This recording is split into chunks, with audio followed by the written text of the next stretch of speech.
This is a really funny article from MovieWeb. Warner Brother head shares DCEU vision, says future films will prioritize quality. There's a lot to unpack here. This is one of those things where it's like there's a famous skating movie. As opposed to what, Warner Brothers? Yes, there's a famous skating movie from a rollerblading movie called Brink that was on Disney. Oh my in the 90s. God. And there's a part where his sister goes, "Hey, skate better." Skate better. Why didn't I think of that? So I imagine they're at like I'm picturing it's all the executives, the rich executives are over at the Warner Brothers studio and they're like, I got a wild idea, Bob. And he goes, what is it, Bill? And Bill goes, Bob goes, all right, just stay with me here. Got it. Stay with me. Okay. This is going to sound crazy, but we're going to prioritize quality first. And the whole studio is and it just blows everyone's mind. But what of the Latinxes, Bill? They're saying like, but what if we build an extended universe with a bunch of mediocre movies or below average movies? And he goes, I think we should try something different and try to make things, ready? Good. Get out of town. Exactly. And then they snorted a bunch of cocaine and approved 1,000 projects, completely undermining what they had just said. That's literally what this feels like. So it says, Warner Brothers chairman Toby Emmerich. Damn it, I wish I had looked at the name. I forgot about the name ahead. Or I had called him Toby and not Bill and Bob. Toby Emmerich says the studio will employ a quality-first filmmaker-driven approach for future DC movies. Okay. As much as I'm crapping on what he said here, the filmmaker-driven approach, I agree with, because one of the things Marvel does is they hire relatively unknown directors who have done like one good indie movie. Sorry, my nose is stuffed. You can like, you don't have to like blow your nose into the microphone. No, this is me trying to exhale. Sorry. Okay. I didn't realize. Miracle ASMR. Yes. Oh gosh. See, she could do that rather than being an extra in a movie. And that's true. Or this one person who posts in the vlogs every time in the comments, me trying on leggings channel. I want you to give me a link to that. Thanks for sharing. I want you to give me a link to that so I can know not to click on it. Block list. So yeah, it's like, what's that called? Like the like you have your whitelist websites. Yeah. Okay. So Marvel does this thing where they hire relatively unknown directors, or they've got one good movie under the belt. One hit wonders too. Not like they're recently, like, so it's not like they haven't proven that they can't make more good ones, but they snap them up right away and then hire them to do a Marvel movie because they know that director does not yet have the clout to have a lot of say in how the movie comes out because they haven't earned that yet through a reputation in the industry. One of the rare things they're doing right now is Multiverse of Madness, the Doctor Strange movie, is being done by Sam Raimi. It's weird that a director of his caliber is doing a Marvel movie now. Didn't he do Spider-Man? He did the original trilogy. Yeah. Evil Dead, all that stuff. So, or Dawn of the Dead. So, what's funny about this is they're saying filmmaker-driven approach, which means theoretically you get a bunch of really good movies made by really good directors, and the movies do not have to be connected to one another. I'm sick of it, to be honest. I do not need every character in every movie to be connected to one another. They're already announcing all these projects that are going to be coming out of the Batman, and what's odd about that is, like, out of everything that actually does kind of make sense as like its own universe, the Bat family kind of seems like that would work. But they don't need to. They don't need to. Just make good independent projects, and you can come back to it later if need be. But the problem is they try to do the interconnected universe first and put the quality of the movie second. That's what they did with Justice League, and that's what ruined it. Even I admit that is a bad movie, even though I don't necessarily agree with your haterade drinking of Ben Affleck as Batman. Hey, man. So it says, after the resounding success of the Batman, fans should expect more DC movies to be along the same lines. Stand alone and boasting a unique vision. Warner Brothers Pictures chairman Toby Emmerich recently shared his vision of the DC Extended Universe and said that moving forward, the studio will prioritize quality over everything else. Talking to Deadline, Emmerich said, the secret of the movie business is quality. It's the best business strategy for both theatrical motion pictures and superhero movies. The movies don't have to be all the same tone or interlock with other DC movies or have an Easter egg that sets up another film. Quality is the most important factor for a studio, and the biggest thing you can do to influence quality is the filmmaker you hire. Where was this 5 years ago? They're just confessing that they've been failing. Basically formulaically sleeping at the wheel, trying to be Marvel. Yeah. And the funny thing about this is the reason, now I know you didn't like Batman vs Superman, but I found the extended edition. Nor did anyone else, Brett. But like, go on. The extended edition was, I mean, you're wrong. Got him. You're wrong. You're wrong. But that's Destroy fine. him. That's fine.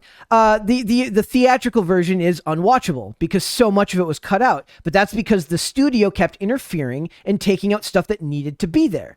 Now, did the movie need to be as long as it would have been? It would have been about 2 hours and 45 minutes had they left, or 2 hours and 50 minutes had they left it in there. I say it did, that it needed it. And the Batman is almost 3 hours long. They left it in there, and they're reaping the rewards for that right now. So had they done that with Batman vs Superman, released the far superior director's cut, they wouldn't have lost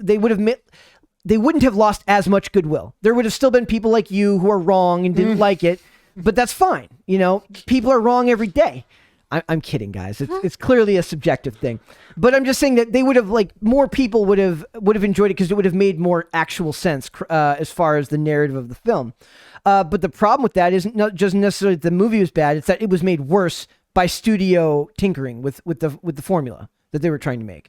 So if what they're learning now is that you need to be less heavy-handed with stifling your director's creative instincts, then I support that 110%. I just can't believe it would take them till the year 2022 to get to that. It took you a decade and like of bad sales to be like, hey, this isn't working. Yep, and it took them, and that's even, and then we get into, we're not even just talking about that. Then we get into Justice League, which is objectively 1,000 times worse. Like, we can argue about Batman versus Superman all day. That's fine. There's a lot of that is subjective, has to do with tone, your connection to the source material, whether you like that director in the first place, right? It's also the expectation set by the last movie. Yes, and that's the other thing. They lost a lot of goodwill because a lot of people didn't like his take on Superman in Man of Steel because they felt like it wasn't Superman and that he didn't act like it. But the thing is, that did not mean that they needed to get involved and ruin they didn't trust him to complete his vision.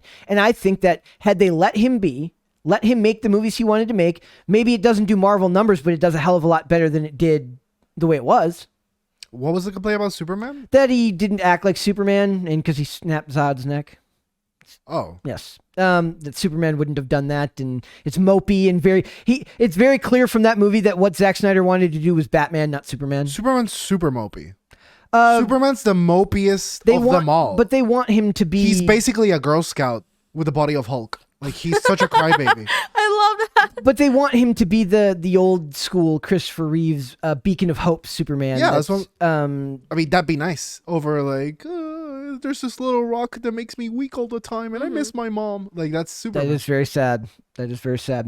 So arguably, as bad as people thought those movies were, they would have been less hated if the studio hadn't gotten involved in the editing process and cutting stuff out, just so that they could have more screen time. So.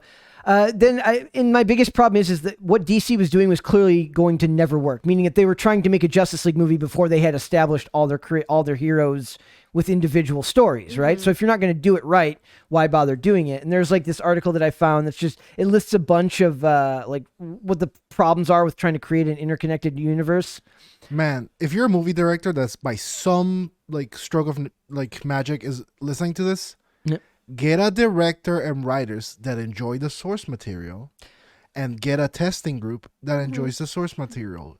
You are welcome. Yep. Well, they have a hard time finding. I mean, most directors these days, they see these projects because these back in the day, you wouldn't have signed up to make a comic book movie unless you actually liked the source material because they weren't considered good. They were considered B-list entertainment. Now, because it is the top of the food chain as far as this industry, you don't get people that want to see the source material. You get people that just want to build their brand and their name off the backs of these characters.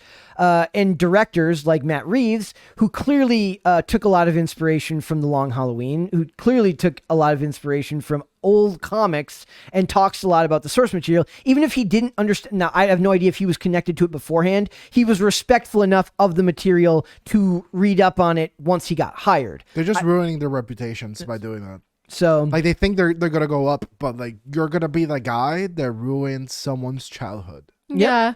So, congrats. Yep. They have no appreciation for the source material. So, but like I said, you need to let the director work. You cannot keep interrupting and trying to build something that's clearly corporate and clearly astroturfed when the director's trying to create an artistic vision. It's already hard enough to do that in a commercially driven industry. Trying to create art in a commercial space is already very difficult. Especially today where everyone's like, so what's it called? Like nihilistic about everything. Yep. Yeah. Yep. I mean, I'm like that. I'm very pessimistic about most of this stuff. And when a new project gets announced, very rarely is we're going to cover something tomorrow about this new Mel Gibson movie coming out called Agent Game, which I got really excited about reading. And that doesn't happen very often anymore. For me, like remakes of like things that I truly love, like nothing scares me more. Mm-hmm. Yeah. Well, that's what I'm saying. The thing that I'm excited about is not based off source material. So it's just something I can get excited about reading the synopsis, not something where I'm like, oh, look, they're going to ruin this part of my childhood. Exactly. Oh, look, they're going to ruin that part of my childhood. So it's just funny that in the year 2022, a big revelation for Warner Brothers was, hey, we're going to focus on quality, not quantity. Every day on Pop Culture Crisis, I am baffled by people's public relations team. Every day. Like, imagine being like Warner Brothers, like a super legacy historic company, and on 2022 being like, hey guys, you know what? Let's focus on quality. You know? It's literally the whole studio is just like... So you're implying that you haven't been? Yeah. Well, I mean, the idea is that like he kind of threw shade at Marvel in that thing. And he's like, we're going to focus on quality and not quantity. Yeah, but they're like, yeah, we're going to stop copying Marvel to the T and we're going to do our own thing. You should have been doing that from the beginning. beginning. That's not a brag. No, it's not. You know? Does this interest you at all? I mean, you're not really a huge fan of these movies, but does it interest you at all to hear them wanting to do more things related to quality rather than quantity?